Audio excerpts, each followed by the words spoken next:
to you, and today I want to take a look at the Aussie dollar. Aussie been in the news in recent weeks. Obviously, the RBA delivering a rate cut last week, taking the main interest rate down to 2.75%.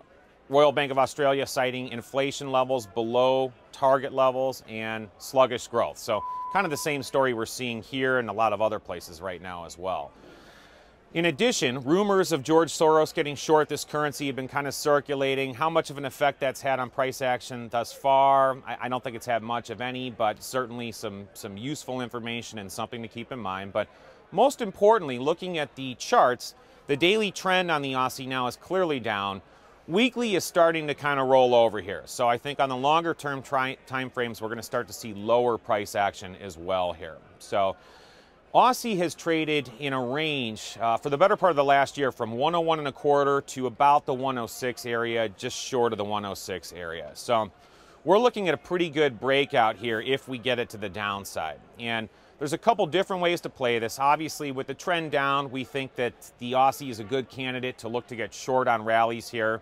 Obviously, use stops, try to keep your risk as minimal as possible. Look for places of resistance to get short. But the other way you can play it here is just playing the breakout of this almost year-long range. And we get a couple closes below 101.25, I think, you know, odds are we're going to be going lower. And somebody could look to get short at that point.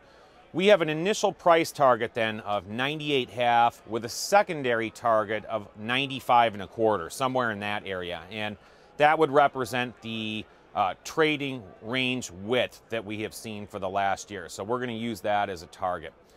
Other thing to keep in mind here with the Aussie is obviously keep an eye on commodities. The Aussie is a commodity-driven currency, and in our opinion, we think crude oil, perhaps gold, a lot of the other commodities are probably at the top of their likely trading ranges for the time being. We've seen the grains trending lower, so if we see a real breakdown in commodity prices, that could also help drag the Aussie lower as well and make that downward pressure increase, and we feel that this could be a good trade. So those are some things to keep an eye on. Obviously, it keeps you on the right side of the trend, which, as always, we think is key, and we'll see what happens.